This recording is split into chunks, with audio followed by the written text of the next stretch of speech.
Good morning, everyone. My name is Nir Kaufman. I'm coming from Israel, where I'm acting as the head of Angular.js development at a company named the 500 Tech, which you all can learn more about us. I provided some link in the last slides. But we are not here today to talk about 500 Tech, which is we are doing a lot of interesting stuff, a lot of front-end interesting stuff. We're here to talk about Redux and Angular2. So I prepared some great slides, but I'm kind of a live coding guy, so we'll try to do a live demo, and will be the main event, the real event. But the slides are important, so let's begin. How many of you know what is Redux? Just most of you. Okay.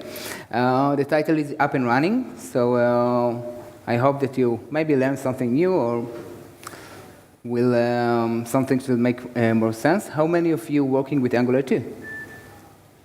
Okay, quite a few. So let's start. This is the agenda, which I'll try to answer those questions. What is Redux? How can we use Redux? And how we can use Redux with Angular2. Most of the recent projects I'm doing on the last couple of the last year and a half, are based on Redux architecture with Angular2. In our company, we're doing a lot of React projects, which supported by the Redux architecture as well. All right, so yeah, what is Redux? Redux, first of all, it's a design pattern. It's a fresh way to think about how we manage a very complicated state in a modern front-end application, single app application. So this is the most important thing to understand, that Redux, it is a library, but first of all, it's an idea. It's a design pattern, and you can implement it any way you like, right?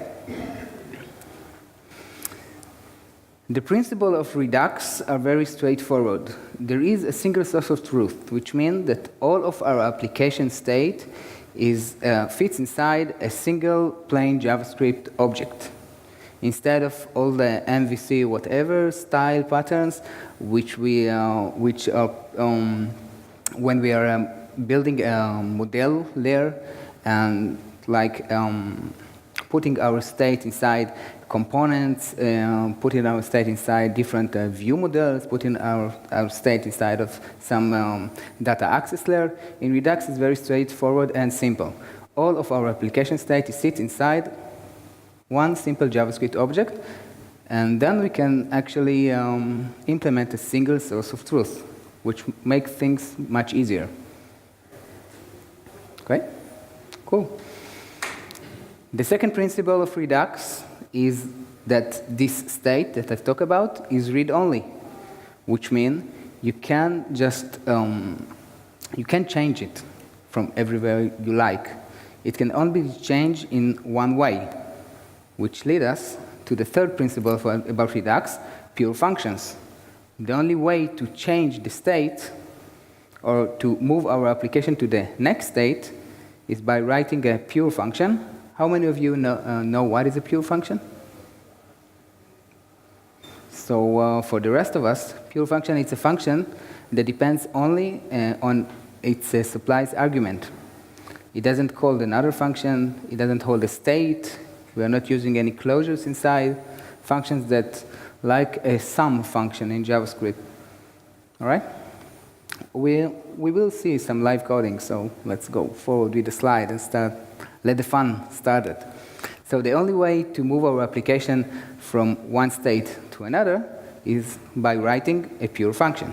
A pure function will receive an action, an event as an argument, and the current state, and we will get the next state. Okay? Very high level, but this is the pattern. Basically, this is the pattern. Any questions so far? Just get started, but all right? Cool. So, in Redux, this pure function named reducer. Named reducer because it's a reducer function. Redux, name Redux after the reduce function that I'm sure that most of you know what it means. Array reduce, all right? We see the code, it will be much clearer. So this is a very nice diagram, I think. I built it, so I think it's really nice. We take an action, we've got a pure function, we get the next state. This is Redux in a nutshell. Okay, let's see it in code. So I've got a current state, which is a plain number for this example. I've got an action, which is, again, plain JavaScript object with a property named type, which is the only property that the Redux library that we will talk in a minute is asking for you to provide. Plain JavaScript objects with a type property. We can put a lot of stuff in this object, but the type is necessary. Then I've got a pure function. This pure function is receiving this action that you can see above. Maybe I'll use this one. And the current state, which currently is 0. And what I get in return is the next state. So if the action type is increased, the next state will be 1. All right? So these lines of codes are the base for a very, very complicated applications. So take a moment, look how simple it is. And much more important, please notice that we are not talking about any frameworks at all. We are not talking about the presentation layer. We are not talking about components. We are not talking about React and Angular. We are talking about going back to the roots. Plain JavaScript, no classes, plain functions, plain objects, and now everything is fit together. Any questions about this example? Should it be a return current state plus 1 instead of plus equals 1? Because now you're updating the current state as well. I know I have the current state. I take in the current state and push it forward. Yeah, but if you want to be pure, it should be current state equal, without the equal sign. Return current state plus 1. Yeah, you're right. I'll fix it in the slides. I try to keep things very simple, but thank you for noticing this. Forward. So now that we understand that Redux basically is very simple, I think, right? High level, we've got simple object, which representing the state. We've got a pure function, we receive the state and an event called action, and in exchange, we got our next state. Okay? So Redux is not only a design pattern, it comes in the form of a very tiny library, a 2K, if I'm not wrong. This library has a very important method. Method is not a method, it's a function. We call createStore, which returns a store object. And a store object is an object that holds the state and the reducer and exposes us a very tiny API. So to create a store, I'm importing the createStore function from the Redux library. I'm creating a store by passing it a reducer, a function, a pure function, who knows how to give me the next state of the application. Okay?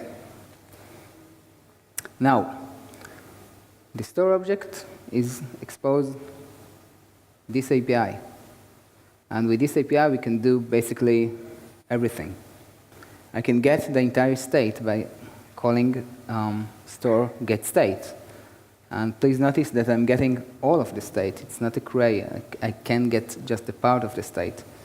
This is the only function that exposes the state outside. The state is read-only, as I mentioned before.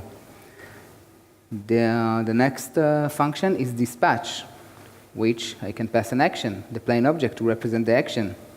And it will hit this reducer, the pure function, who accepts the action and know about the current state. The next one is subscribe. So if I want to be noticed when the state is changed, I can subscribe to it. And I need to provide a callback. And when this function is called by Redux, it's executed, I don't get anything in my callback. I don't get any arguments, I don't get any state, just execute my callback and that's it. Yep, all right? So if I can get the state and I can dispatch an action which will return me the next state, and I can subscribe and getting a node when the state is changed, I can do everything, almost everything. I can write a very amazing single app application just with those 3 functions from my own experience. Okay? Any questions about that? So the rest of the function in the Redux library is helper functions. It's utilities that help us and support us to implement this pattern. But theoretically, you can build an entire application, maybe not a production-ready application, but very fully working application just by working with those 3 functions. And if you're wondering about the fourth one, the replace reducer, so you can guess by its name. If I started by creating a store and supplying a reducer, I got a function that gives it the opportunity to replace the reducer in runtime, in later time. But most of the time, we will work only with those 3 functions you see above. Any question? Okay. So because the store is very important in order to understand the very basic of Redux, I think we can try to pull up a live demo, live coding, and try to implement the store from scratch. Who wants to see some code? Just checking, because we've got a lot of slides. And I can do it forever. Ah, spoiler! All right, so if I begin with nothing, and I want to implement the function create store, I will need to provide a reducer, which is this pure function, all right? I will hold the state inside of me and expose a function called getState. Who want to guess how to implement getState? Return state, and that's it. And these 2 lines are actually the only lines from the actual source code of Redux. This is the only function, the only way to read the state. Okay, so I want to be able to change the state, or to be more exact, not to change the state, to move my application to the next state, to get a new fresh object, all right, a new fresh state in a response to an action. So I need to be able to dispatch an action. And if I supply the reducer who knows how to treat an action, and I already know about my state, so my next state will probably be the reducer I supplied with the state I already know about and the action. And now I've got the new state in my hand. The actual Redux library holds two variables, the current state and the next state. I'm just simplifying the concept by declaring only one state here to make it more clean for demo purposing, all right? So I can get the next state by calling dispatch. I can get the state by calling getState. And now I want to be notified when the state is changed, so I need to implement the subscribe and provide a listener. So I can hold an array of listeners here.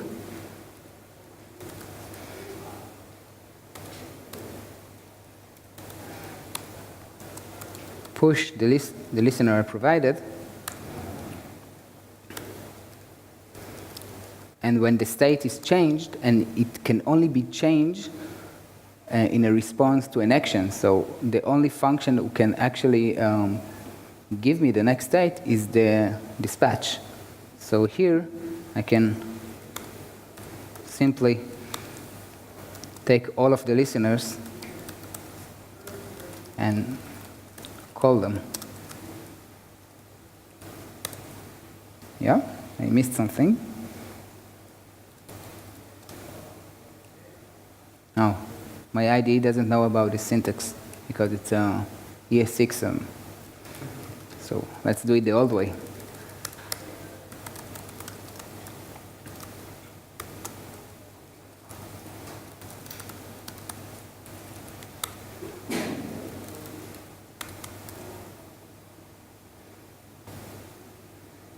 So take a moment and take a look of this code. And I didn't implement the replace reducer, but you can guess that I'm holding a reducer as a variable, and I can change it. Yeah. And this is actually the heart of the Redux library. If you open the source code, you will probably see some kind of this implementation. It's very, very simple, very, very straightforward. And the library, of course, is doing some checks to make sure that I provided the right, that the action is actually pure object and some other stuff, some error handling. But this is the basic of Redux. Any question about this? I don't understand what you're doing when you're walking into the listener. Here? Yeah. So let's make it run. And I think it will be delete. All right. Same problem as before. Okay. So if I want to use it, actually implement some business logic. First of all, I can create my store now. Do you agree? Create store. I just wrote it. I need to provide a reducer. So let's write a reducer, which is a pure function. So let's keep it simple and say that I've got a reducer. We name it a reducer. The reducer will be called with the state. Yeah, you can see it here. And I need to provide an action.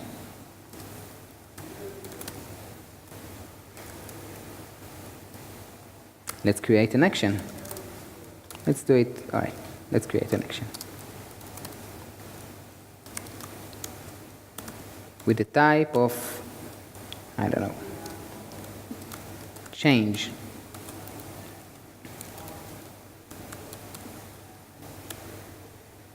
And here inside the reducer, most of the time I will implement a switch case, simple switch case, which will check what's the action type, and he knows how to give me back my state. And in a minute you will see the subscribe and how it works and why I implement the listener there.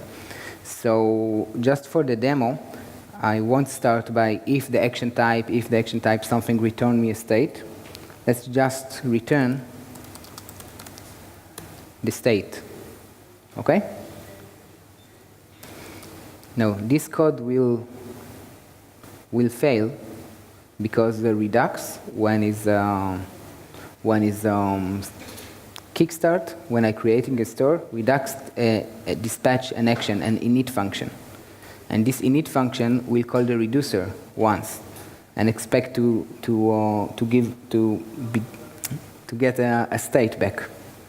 So if I didn't initialize my state, I will just get something which is undefined, which is not good. So I can create an initial state. And let's say that our state is 0, just like before, all right? And if the action type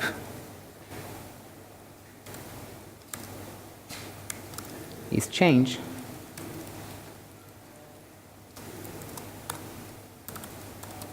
so I will return the state and without the, like this, or state +1. Okay? Makes sense to everyone? just plain JavaScript. So I will supply the reducer, and I've got a store. So I can dispatch the action change when I like to change the state. But let's start by logging store get state.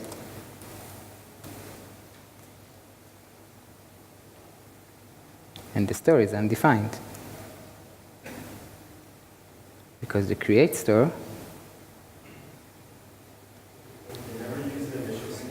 yeah, the initial state, yes. So I need to dispatch some action. Let's do it here. Much worse. I didn't expose nothing from this function. Yeah. So let's return our API. So get state is get state, and subscribe is subscribe, and dispatch is dispatch. Let's dispatch something to make this thing works, or I can supply an initial state here. Initial state. So maybe we do it just so my state won't be undefined. All right? You understand why I did it? Right. The actual create store from the Redux library is working like this. Optional, you can pass an initial state.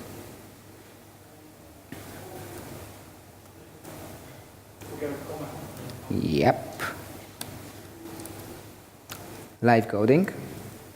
And we are undefined because the initial state is nothing.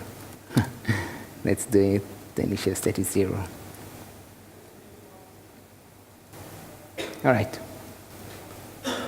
So first of all, I get my state. I want to move my application to the next state. So store dispatch. The action is a plain object. If I give it a type that the reducer can handle, it will be a change type. So now if I'll create get state, I want to see 1, 0, and 1. All right? And it's working. And now for your questions. In my code, I want to be notified when the state is changed. I don't want to call the get state by myself each time. So I can subscribe to the store. I can do something like this. Store, subscribe, and provide a function that will be called. And in this function body, I can log the store get state. So now I don't need this anymore, and I can dispatch the change event. Excuse me? What I forgot it? Console. All right. Store get state, it's in a function. Thank you very much. All right? Now you see why I implemented this way? So basically, I can implement a lot of business logic right now without even talking about the UI, the presentation layer. I can just do stuff. My whole application is represented by a state. And it can be a very complicated state. And I can hold the state whatever I like, the data that I received from the server. And we'll see an example for this later. If my state is my single source of truth and everything is in there and I've got no other pieces of my state in my application, so currently with this code I can implement an API for my application. I can create actions. I can build a reducer with a switch case or if statements that know how to bring me the next state. I can create a store. I can dispatch these actions and I can get the state right back. We are all good with this? All right. Who find it complicated? No one. Don't be shy. It's all right. So this is the basic of Redux. And I said the basic because, of course, we can push it a little bit further, a lot further. But Redux really shines by being a very, very, very simple design pattern based on functional JavaScript, which is plain objects and pure functions. Okay? Cool.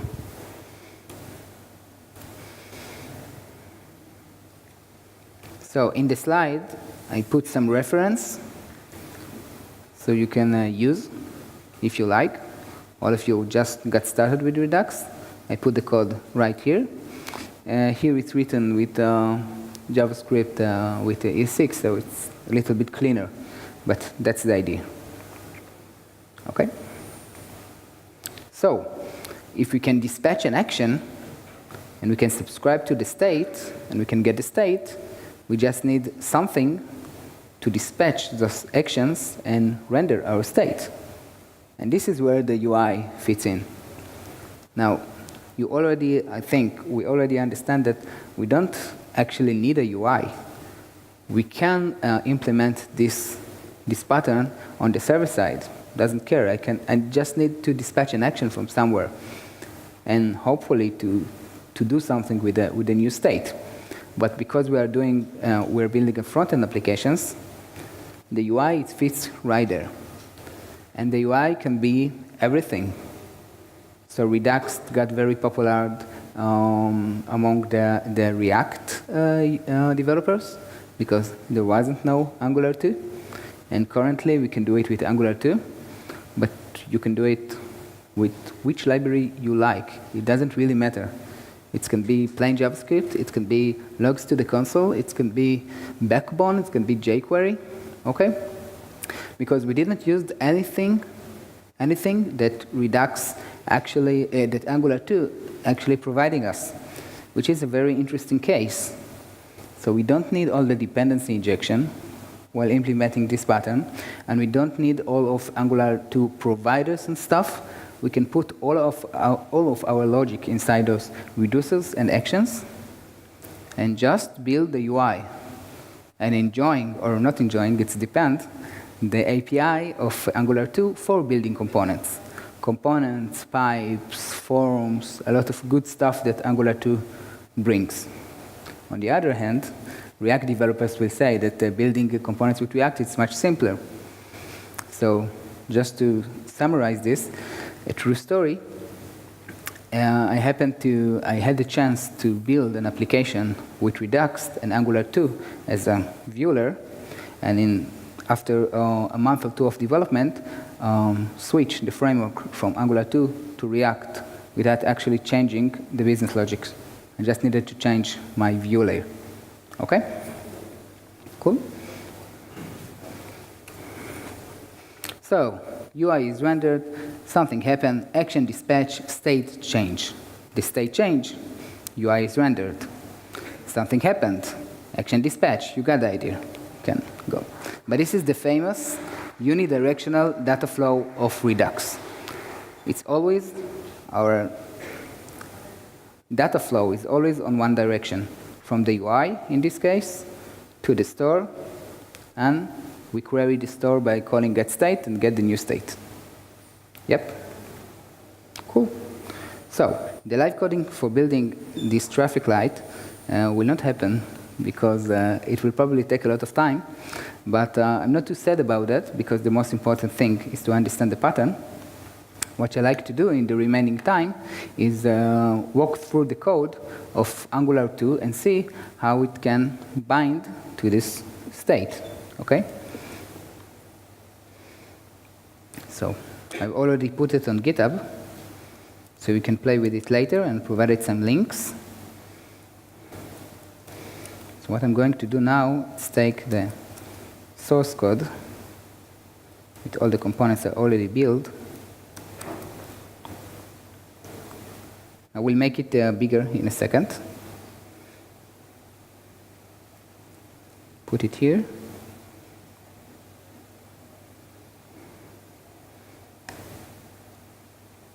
And hopefully,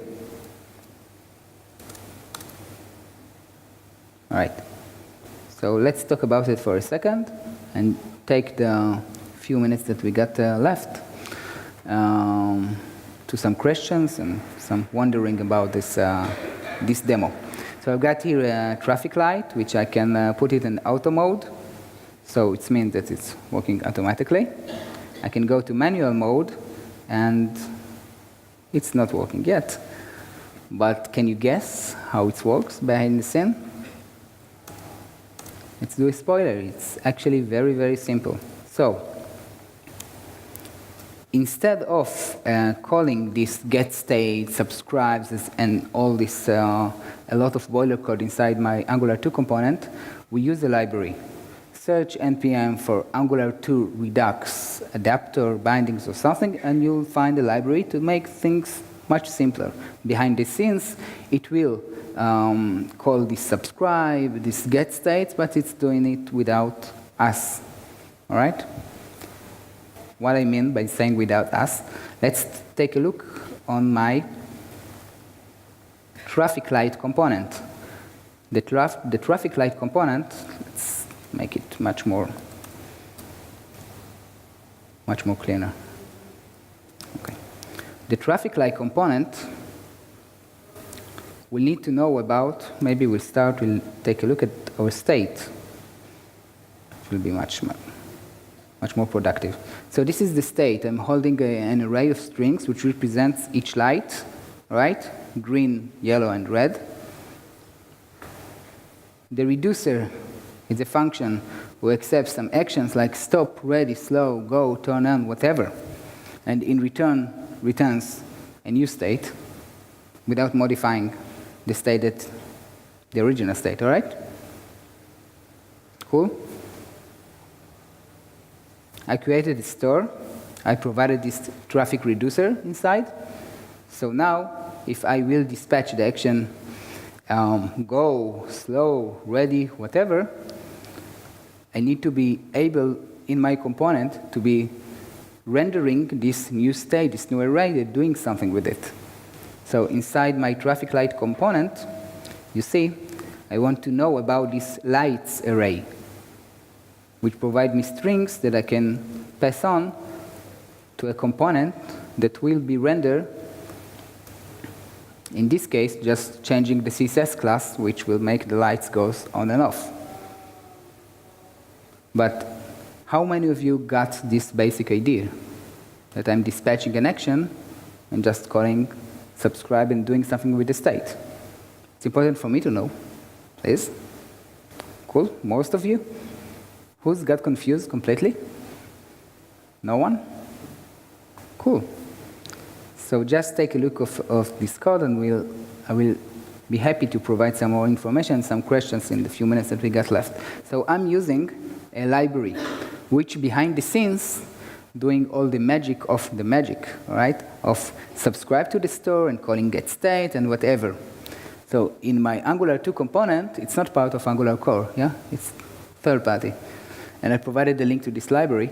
I can just map something from the state to something on my component class. In this case, I'm mapping these lights that we see on our state, the lights array,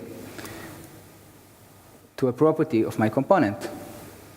So each time the lights is changed, Angular reacts, because now I'm iterating on this array. So if we will display 3 strings to represent 3 lights, I'm rendering 3 lights on my traffic light. Cool? All right. Bind actions. Again, I need to dispatch an action. I need to dispatch an action to make this lights array changed. So what this library do behind the scenes is calling store dispatch with an action. Okay? And now you see that the action is something that I important, which is auto mode, but I can do something like this, dispatch an actual action with type and giving the type like red, green, whatever.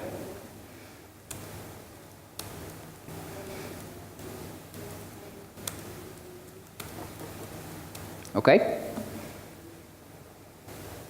Fine? So if you're taking Angular 2 to the Redux world, all you need to learn, it's a lot to learn, but you can be focused on the component part of Angular, because basically we are just building the UI. All of our data flow and all of our business logic sit inside this pattern. Now, we go through the very basic of Redux. We didn't spoke about some async patterns with Redux. So let me jump to the resource slide.